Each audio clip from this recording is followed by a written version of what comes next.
श्री रामचंद्र भगवान की जय।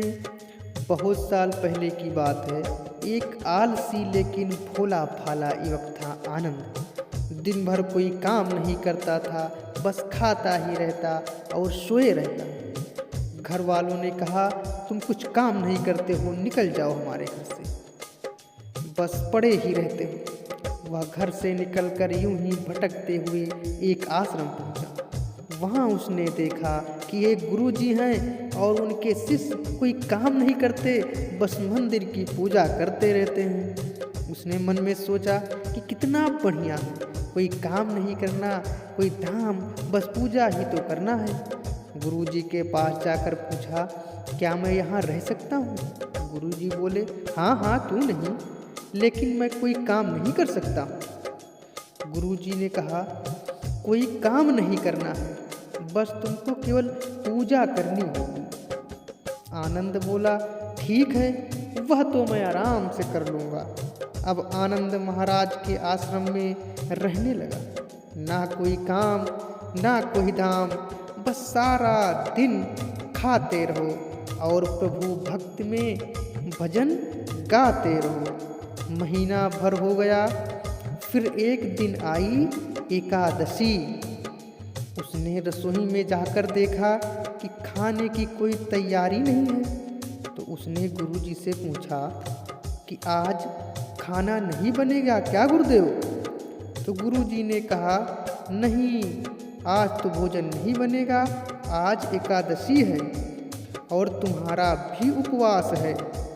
उसने कहा, नहीं नहीं गुरुदेव, अगर हमने उपवास कर लिया तो कल का दिन हम देख ही नहीं पाएंगे।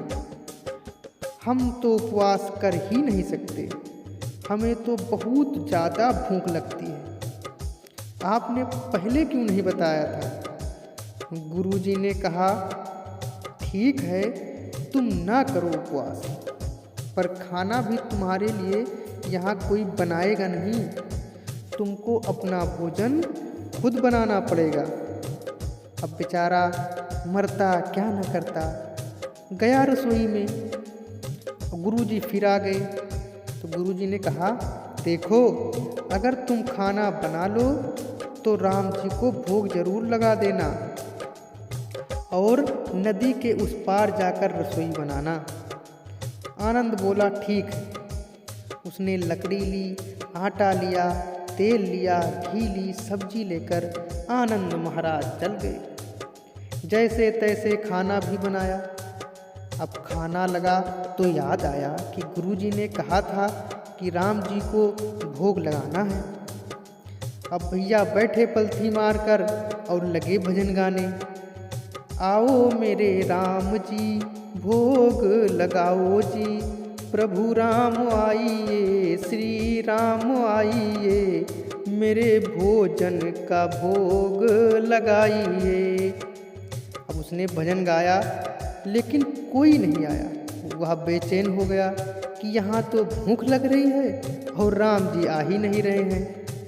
भोला मानस था बेचारा, जानता नहीं था कि प्रभु साक्षात तो आएंगे नहीं, पर गुरुजी की बात मानना भी जरूरी है। फिर उसने कहा, देखो प्रभु राम जी, मैं समझ गया कि आप क्यों नहीं आ रहे। मैंने रूखा सूखा बनाया है और आपको तरमाल खाने की आदत है, इसलिए नहीं आ रहे। तो सुनो प्रभु, आज वहाँ भी कुछ बना नहीं है, सबको एकादशी है, खाना हो तो या भोग ही खा लो, नहीं तो वहाँ भी कुछ नहीं मिलेगा। श्री राम अपने भक्त की सरलता पर बड़े मुस्कुराए और माता सीता के साथ प्रकट हो गए। भक्त असमंजस में पड़ गया। गुरुजी ने तो कहा था कि राम जी आएंगे, पर यहाँ तो माता सीता भी आई हैं और मैंने तो भोजन बस 2 लोगों का ही बनाया है। कहा, चलो कोई बात नहीं, आज इन्हें ही खिला देते हैं। बोला, प्रभु मैं भूखा रह गया, लेकिन मुझे आप दोनों को देखकर बड़ा अच्छा लग रहा है, लेकिन अगली बार एकादशी पर ऐसा ना करना, पहले बता देना कि कितने जन आ रहे हैं, और हाँ, थोड़ा जल्दी आ जाना। राम जी उसकी बात पर बड़े मुदित हुए, प्रसन्न हुए, प्रसाद ग्रहण करके चले गए। अगली एकादशी तक यह भोला मानस सब भूल गया। उसे लगा कि प्रभु ऐसे ही आते होंगे और प्रसाद ग्रहण करते होंगे। फिर एकादशी आई। गुरुजी से कहा, मैं चला अपना खाना बनाने, पर गुरुजी थोड़ा ज़्यादा अनाज लगेगा, वहाँ 2 लोग आते हैं। गुरुजी मुस्कुराए, भूख के मारे बावला है।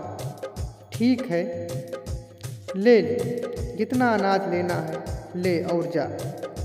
अब की बार उसने 3 लोगों का खाना बनाया। फिर गुहार लगाई कि प्रभु राम आइए, सीताराम आइए, मेरे भोजन का भोग लगाइए। अब प्रभु की महिमा भी बड़ी निराली है। भक्त के साथ कौतुक करने में उन्हें भी बड़ा मजा आता है। इस बार वे अपने भाई लक्ष्मण, भरत, शत्रुघ्न और हनुमान जी को लेकर आ गए। भक्त को चक्कर आ गया। यह क्या हुआ? एक का भोजन बनाया तो 2 आए, आज 2 का खाना ज़्यादा बनाया तो पूरा खानदान ही आ गया। लगता है आज ही भूखा रहना पड़ेगा। सबको भोजन लगाया और बैठे बैठे देखता रहा। अनजाने ही सही उसकी भी एकादशी हो गई। फिर अगली एकादशी आने से पहले गुरुजी से कहा, गुरुजी ये आपके प्रभु राम जी अकेले क्यों नहीं आते हैं?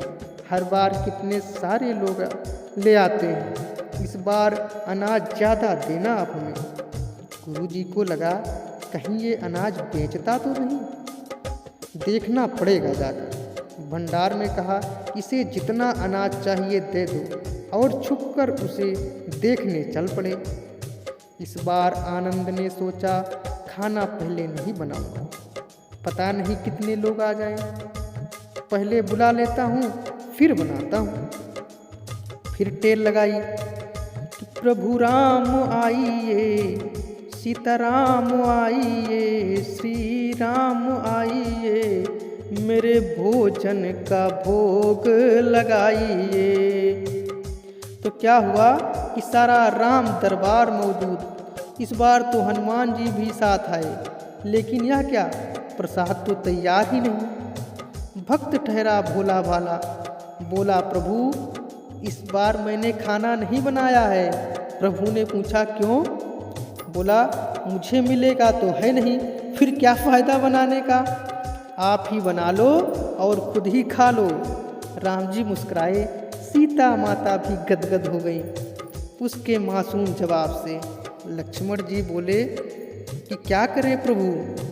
प्रभु बोले भक्त की इच्छा है तो पूरी तो करनी ही पड़ेगी, चलो लग जाओ सभी काम में। लक्ष्मण जी ने लकड़ी उठाई, माता सीता आटा सानने लगी।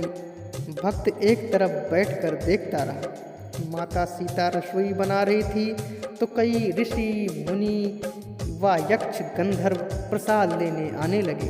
इधर गुरुजी ने देखा कि खाना तो बना नहीं, भक्त एक कोने में बैठा है। पूछा, बेटा क्या बात है, खाना क्यों नहीं बनाया? बोला, अच्छा किया गुरुजी आप आ गए, देखिए कितने लोग आते हैं प्रभु के साथ। गुरुजी बोले, मुझे तो कुछ नहीं दिख रहा तुम्हारे और अनाज के सिवा। भक्त ने माथा पकड़ लिया, एक तो इतनी मेहनत करवाते हैं प्रभु, भूखा भी रखते हैं और ऊपर से गुरुजी को दिख भी नहीं रहे, यह और बड़ी मुसीबत है। प्रभु से कहा कि हे प्रभु आप गुरुजी को क्यों नहीं दिख रहे हैं? तो प्रभु बोले कि मैं उन्हें नहीं दिख सकता हूँ, मैं केवल सरल व्यक्ति को ही दिख सकता हूँ। तो आनंद ने गुरुजी से कहा कि गुरुजी प्रभु कह रहे हैं कि आप सरल नहीं हैं, इसीलिए आपको नहीं दिखेंगे। गुरुजी रोने लगे और कहने लगे कि वाकई मैंने सब कुछ पाया पर सरलता नहीं पा सका तुम्हारी तरह, और प्रभु तो मन की सरलता से ही मिलते हैं। प्रभु प्रकट हो गए और गुरुजी को भी दर्शन दिए। इस तरह भक्त के कहने पर प्रभु ने रसोई भी बनाई।